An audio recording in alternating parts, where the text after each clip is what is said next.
got issued with a dog fight, Saltika dog fight. I think the ultimate reel for any rock and surf and even deep sea angler to have. This has got 900 meters of 48-pound gator braid. Trying the new FG knot, shorter version of it, onto a mono leader for casting, and therefore we're using the finger cover for the braid. So I just want to take a couple of casts, see how it casts with this rod, and then I'm going to take the Saltus as well to just compare the two for my own purpose and see what the difference are in them. This reel obviously being a heavier reel than a Saltus, but with an unbelievable drag and a very sealed reel. And it will take you much longer before you really have to seriously service or replace parts or put new bearings. And when I say longer, it can take up to 15, 20 years. You might not change anything with this reel. It's got the ultimate tournament drag in, which is just such an exceptionally smooth drag system. And it's got a 30-kilo drag. If you're in a position to spoil yourself, this is how you can do it. Salters, trustworthy, probably the best value for money on the market. A fantastic retrieve rate on this reel. And make no mistake, the guys got used to the casting spools as they prefer to get better distance.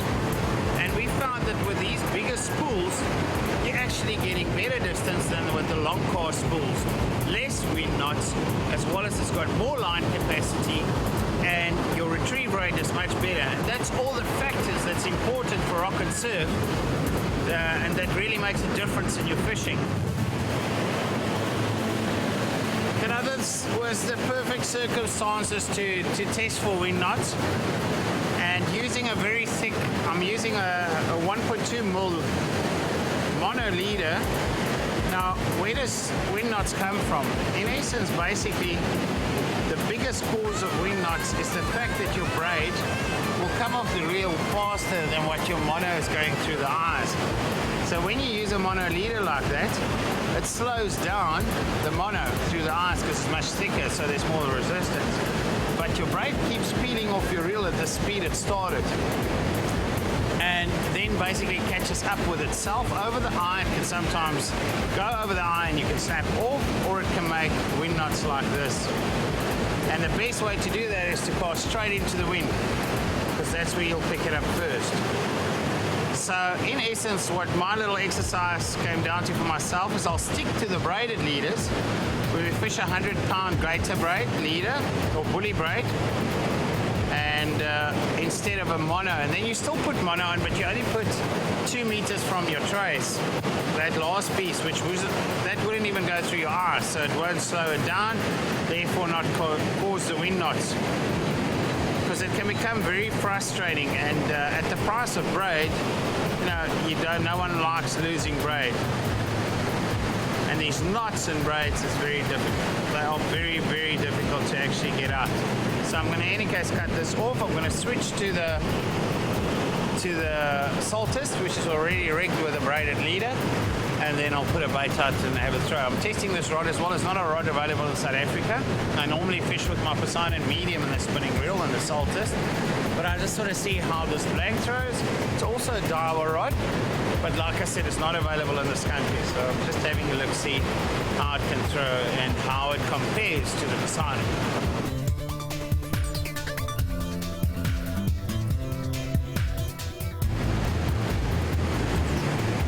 Was quite excited when he stopped at the spot. The water is nice and cool, chance for a Raggie and maybe some other non-edibles. It's a bit of a wash to the left and some weed, so he immediately slid a bait in. Now in these conditions, a slide sometimes allows you to fish heavier, and the fish will still pick it up because it's free swinging on your line or free sliding, and it's a much bigger bait, so don't even look at the still. But if you're going to cast a bait here, which is advisable with the weed in the water, because with a slide, your slide will get stuck on a piece of weed midway, like we see with Andrew now that it's pulling in. If a big fish or any fish picks it up for that matter, it will burn you off. And you in any case lose all that line plus your trace, and the fish is gone. So casting a bait now would be more advisable, even clearer water. So what I've done, I've gone for a bite trace.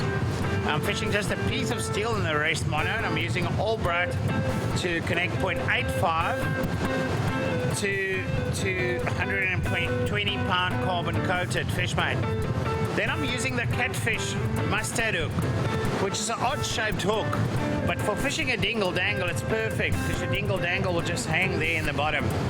So it's still a J hook, it's got all the qualities of a J hook, but you can fish a dingle dangle on it quite nicely, where we build the bait underneath the hook and it's got a clip for your sinker to clip it and throw it a bit further to get that extra distance. Now while I'm fishing a bite trace, firstly that is seen as a bit lighter because you've got that extra movement in the water and this piece onto your swivel disappears. So this could look like a piece of weed to a fish, who knows, it could look as part of the bait, but it's not all connected to the swivel and everything else. So it definitely allows for more movement in the water. I've allowed enough for a big Raggie to, for instance, put it in its mouth, swim away with a dingle dangle, and for me to set the hook before it bites me off. The thing with this is you mustn't allow the fish to actually swallow or eat too long, because that will get you all the way to the line and just bite you off. Because I'm going to use a big bait, I'm going to use a grapnel sinker, 6 ounce. Andrew also said he felt that there's quite a bit of a wash, which you can see from the side here. So you do want a grapnel with a, I'm not going to use a massive bait due to the fact that there's a wash, but a fairly big bait, just a mackerel head with some fillets on. And that sinker must be able to hold it long enough for you to get a bait. If it moves, it should move very slowly. If it picks up weed, there's not much you can do about it. Now I can't say I'm overly positive that we're going to get a fish this afternoon. The idea was to have a couple of throws with the rods and the reels. This morning was raining and we went down to Carolien. The surf was quite a bit up there, and when we drove past here, even though the water is clean, there's still a chance for a bite. And that we always say, if you don't have a bait in the water, you won't know. Can't catch a fish. So while we're having a couple of casts, we might just as well put a bait in the water and see. Through the rubber there, stick it through, and there's your bait. Ready to go, and this little clip in the bottom allows for your sinker. There you go.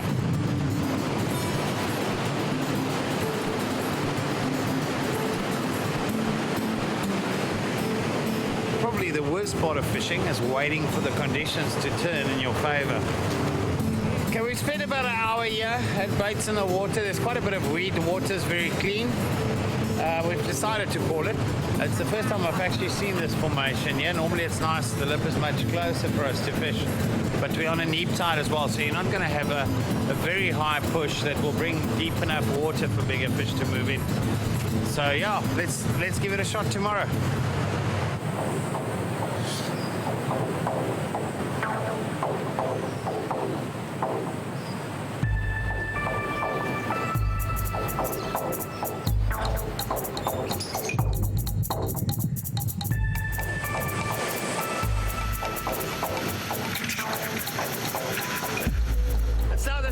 The third day of southeasterly blowing strong. It's almost a northeasterly this, but it's bringing the color back in and should cool the water down quite a bit. You know, they've been battling with warm water here up to 23 degrees. This feels like it's 2019 now, maybe touching on 19, so not too bad. Chance for a Raggie and some flatfish, and get some baits in the water as soon as possible, because even though the water is discolored, it's not brown yet. So the Raggies won't stay here too long. We've got about an hour and a half to get some Raggies. So yeah, enough talking now, let's get going. I want to get a bait in the water, and then we must get Carolien a bait in the water, and then we must get the other bait in the water, and somewhere along the line I think Andrew's also going to get a bait in the water.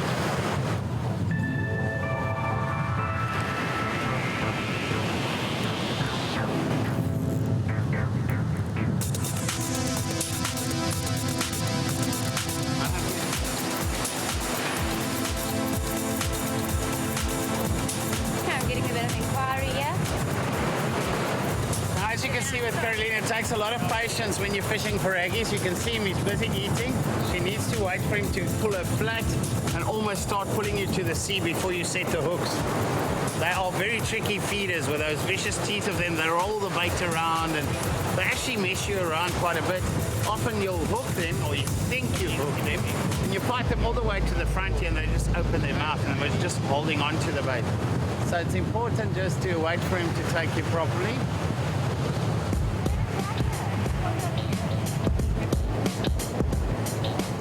It's very similar to a Raggie that's playing with your bait. This time it's a small bronzy. It's mustard hoodlums, 11-0s. Got him in the bottom jaw. Still be very careful of these teeth. Let's go build you a new bait, Carolien. A nice little bronzy, about 7, 8, 9 kilos.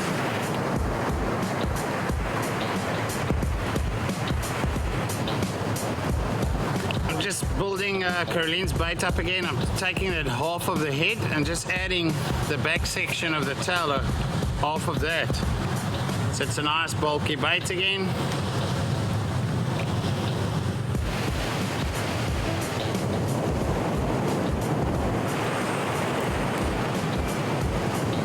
Here we go, second bronzy for the morning. Seems to be a lot of these small bronzies in the area. And we're kind of hoping for the bigger ones. Maybe some Raggies coming through. I guess we're going to have to fish for these guys to get to the bigger fish.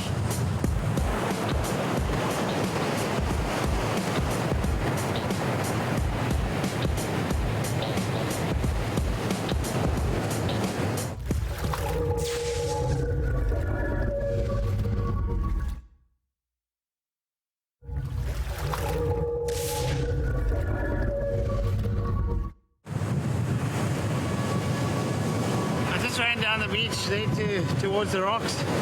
We've got a nice little cobby.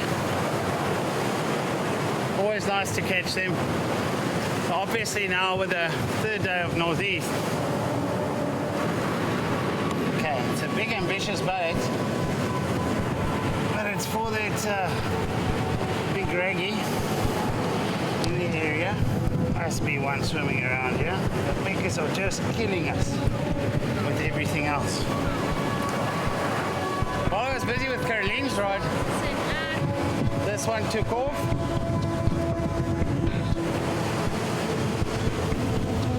There's a lot of these small bronzies in the water. I suspect it's the same. That's why I've put a live bait on Carolien's rod to try and eliminate these peckers as well as the smaller bronzies. Okay, I just landed the bronzy and Carolien's rod went, so we just want to make sure it's at the sinker. There's a proper fish. That live bait of hers went immediately now. That wasn't even 10 minutes.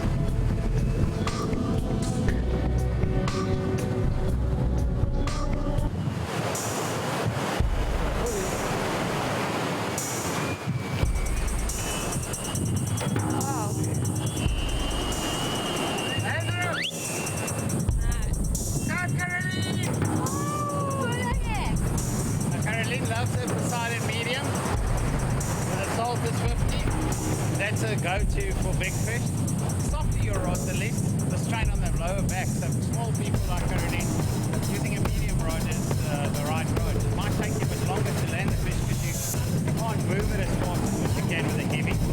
But with a medium, it's not nearly as hard on your back. A lot of pickets around. The bait didn't sound long. And then Andre caught a pop there in the corner. Quickly slid it out and still going down. Shark fishing has become very popular in South Africa, with thousands of anglers pursuing that great big catch. The pure challenge of fighting and feeling that pure strength on the other side of the line. Definitely bringing you closer to nature as none other.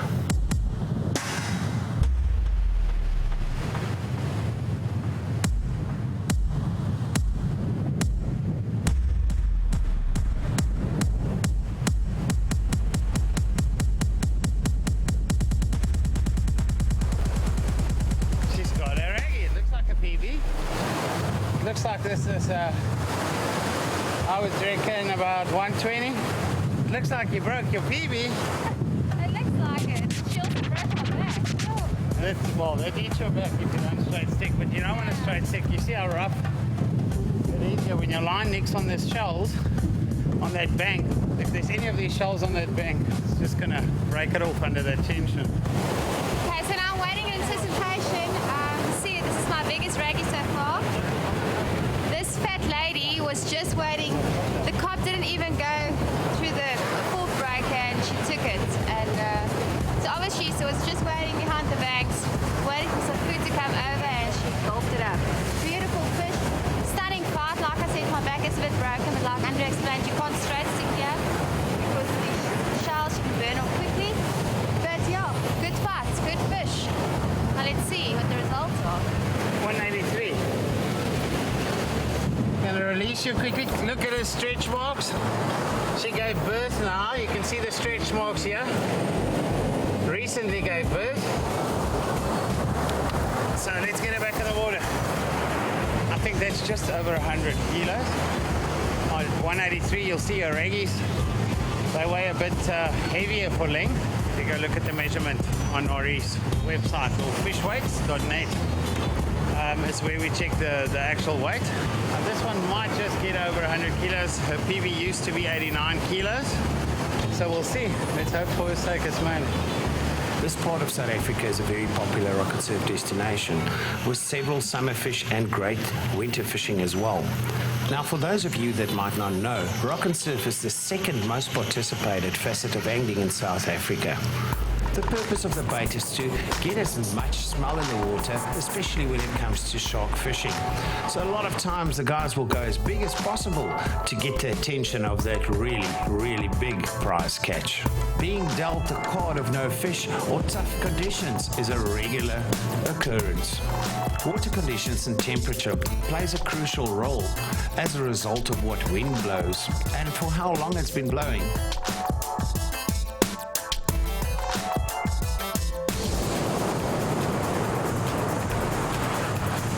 It's been quiet after Carolien hooked her Raggie. It's been quiet for quite a while now, but it was something that was playing with my bait. So I left it a little bit, and I thought maybe my bait is gone because it's been playing with it for quite a while now. But I left it just because I was a little bit yellow-tail head. So I thought that maybe it will stay quite long. Now I'm on a nice size. Got myself into trouble. It's a good fish for a warm-up. Andrew's experience precedes him as he grew up his whole life in the Transkei, fishing rock and surf, and have caught many sharks.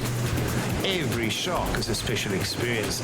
Andrew was fishing monofilament and therefore had to be very careful when approaching my line as I was fishing with braid. With his line under the tension it is, my braid will cut it off instantly. Patience comes with experience and in time, and is crucial in successfully landing your fish. Take your time and make sure you know what's happening around you. There's a sandbank in the front, so it's always difficult for the fish to go over the sandbank. So you want to play him nicely until you get him over. Another tip to all anglers out there is once you've got that fish in the surf, this is really where you get tested and have to take your time. Don't get over eager and try and get it on the beach as quick as possible. Save your energy for this last stretch of the fight. Here the fish will use the water, the suction of the waves, and everything to his advantage as he is realizing that he's getting closer to the beach. In time, you learn to apply the exact amount of pressure to make the fish come closer, but not break off. This also comes through confidence in your tackle, having used it many times before. Looks like I got him off the sandbank, swimming in a channel in the front now. So it will make things easy for me.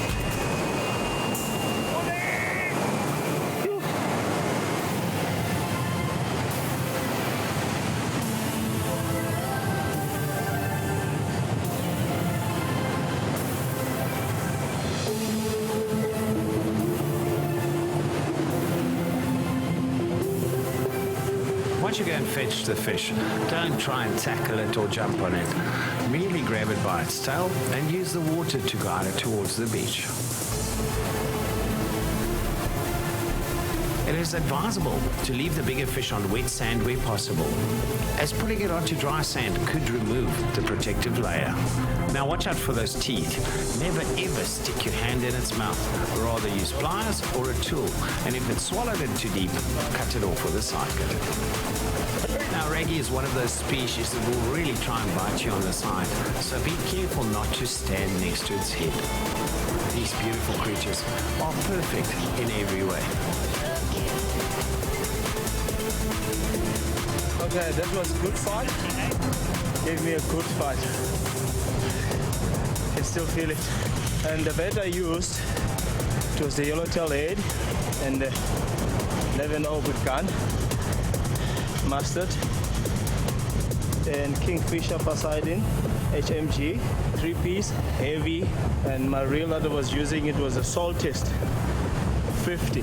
Not a bad fish to start the day. Just a yellowtail body with a 10-0 hook. Trying to see if I can catch one of the small diamonds. Now it looks like I've got something on, but I don't know what is it. Probably one of those small bronzies. Let's pull him out and see what does it look like. These smaller grey sharks put up a good fight for their size.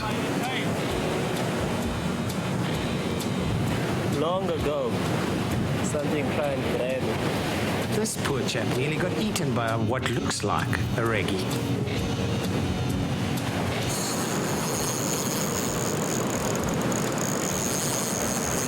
There we go, that's how you test a new reel.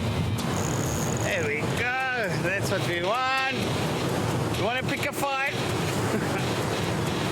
And we love it when they play along and they accept the fight. It's not a big fish. It's quite energetic.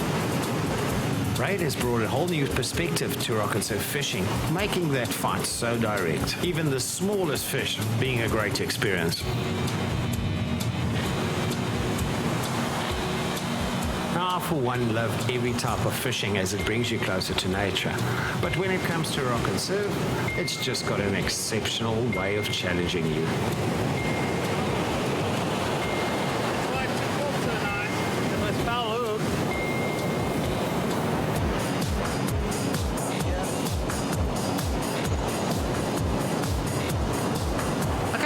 Was quite a productive morning. It's going to show that both Carolien, we put slides out for Carolien, Andrew put slides out. They managed to get 2 Raggies on the slides. On all the throw baits we put out, we just got the smaller bronzies, those 10 kilo bronzies. And then Andrew at least is smiling now, he got a Raggie, but still Carolien beat him. So she took the points for the day. And we'll see tomorrow where we're going to go. Every day you'll have to go out and adapt to your conditions, adapt to the weather.